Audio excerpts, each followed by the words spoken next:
Namaste. Deepavali is associated with Lord Rama and Lord Krishna. In North India, it is associated with Lord Rama. Rama was in exile for 14 years. The people of Ayodhya were heartbroken when Rama was sent to exile and were waiting anxiously for his return on the completion of 14 years. Rama was a prince who sacrificed all the pleasures and powers which rightfully belonged to him as the eldest son of a king. He gave up the luxury of palace life to live like a tapasvi, clad in bark and deerskin, with matted hair, to fulfill his father Dasharatha's promise to Kaikeyi. Rama is the personification of Dharma. The people of Ayodhya loved and revered him. Many of them awaited his return, giving up all pleasures and lived like ascetics, just like Rama. During the 13th year of exile, Sita was kidnapped by Ravana. With Lakshmana and the Vanara warriors by his side, Rama killed Ravana and rescued Sita. Rama, Sita and Lakshmana returned to Ayodhya on the completion of 14 years of exile. Rama's victorious return was communicated to Bharata by Hanuman and announced to the citizens of Ayodhya a day before the arrival of Rama. On hearing the news, the people of Ayodhya were delighted. They immediately started decorating their houses with fragrant flowers. The streets of Ayodhya were sprinkled with water, strewn with flowers of various colors, lined with colorful flags, and decorated with sweet-smelling garlands.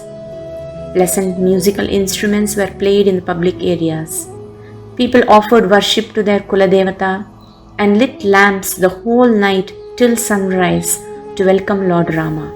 So in North India, Deepavali is celebrated as the victorious return of Lord Rama to Ayodhya on completion of 14 years in the forest after killing Ravana, who had been terrorizing the beings of all three worlds. In South India, Deepavali is associated with Lord Krishna. Narakasura was the son of Hiranyaksha and Bhuma Devi. He was born during the Varaha Avatara of Lord Vishnu. Bhuma Devi was very fond of her son Naraka. So she got a boon that no one in the three worlds could cause the death of her son except her. But Narakasura grew up having all the qualities of an Asura. His association with the other Asuras made him very powerful and arrogant. When Narakasura came to know that he can be killed only by his mother, he became very happy because he knew his mother loved him and would never kill him. This boon made him more powerful and more arrogant. With his immense power, he captured all the kingdoms on the earth and also Swargaloka. After defeating many kings on the earth, he captured more than 16,000 women and kept them as captives. Many years later, Lord Vishnu incarnated as the son of Devaki and Vasudeva. All the devas and the kings whose daughters were kidnapped came to appeal to Lord Krishna to put an end to the harassment by Narakasura. Krishna promised them that he would destroy him and relieve them from his tyranny. During this period, Bhuma Devi was born as Satyabhama to King Satyajit. Krishna married Satyabhama. Satyabhama too heard about the atrocities committed by Naraka and wanted Lord Krishna to wage a war against him. Krishna was aware of the boon while Satyabhama had forgotten about it. During the fierce battle, Narakasura hurled an astra by name Shakti on Lord Krishna. Lord Krishna pretended to be hurt and became unconscious. Satyabhama was enraged, seeing Lord Krishna hurt and unconscious. She immediately aimed many arrows at Narakasura and killed him finally. After that, Lord Krishna revealed to Satyabhama who Narakasura was. She was overcome with grief, but she also realized that Narakasura had to be punished for all that he had done. All the 16,100 women were released and the Devas got back their Swargaloka. The people of all the three worlds rejoiced, celebrating this day. It is for this reason in South India, Deepavali is celebrated on Chaturdashi, that is the 14th day after full moon. This Chaturdashi is also called as Naraka Chaturdashi. A day before Naraka Chaturdashi, the people of South India offer prayers to Lord Yama to cure diseases and remove the fear of death and keep the family safe. In general, whatever the story of Deepavali may be, the essence is the celebration of the victory of Dharma over Adharma. When one listens to the story of the killing of Ravana or the killing of Narakasura, one may wonder, why should I celebrate the victory of Lord Rama or Lord Krishna? What does it have to do with me?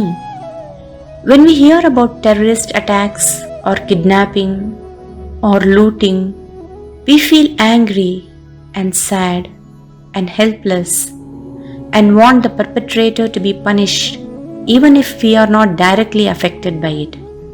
Even while watching a movie, we want the hero who represents Dharma to win over the villain who represents Adharma. We feel happy and relieved when the villain is destroyed or punished. Whether it is in reality or a movie, we want Dharma to win over Adharma because our innate nature is dharmic. We all seek happiness, and happiness is possible only when there is harmony, when there is peace. When we lead a life of Dharma, there is harmony. In fact, our innate nature is to do what is right. When Dharma wins, everyone feels safe and secure. This leads to harmony. When there is harmony, there is happiness. So we celebrate the victory of Dharma over Adharma. Hence, it is not right to term Deepavali as just a festival of lights. It is like saying birthday is cutting of cakes and blowing of candles. The victory of Dharma is celebrated by lighting lamps, wearing new clothes, and eating and sharing sweets, meeting friends. All these are connected to joy and celebration. On this day, we wake up early in the morning, we have oil bath, wear new clothes, seek the blessings of our elders, we pray to our Ishtadevata or Kuladevata, we prepare sweets and enjoy eating them and sharing them with our friends and relatives. All these are connected to joy and celebration. When we say Happy Deepavali, happy here means we are happy that there is victory of Dharma, and we pray that Dharma should prevail always. Only when everyone leads a life of Dharma, Dharma is protected, and in turn, Dharma will protect us. We wish you all a Mangalamaya Anandamaya Deepavali.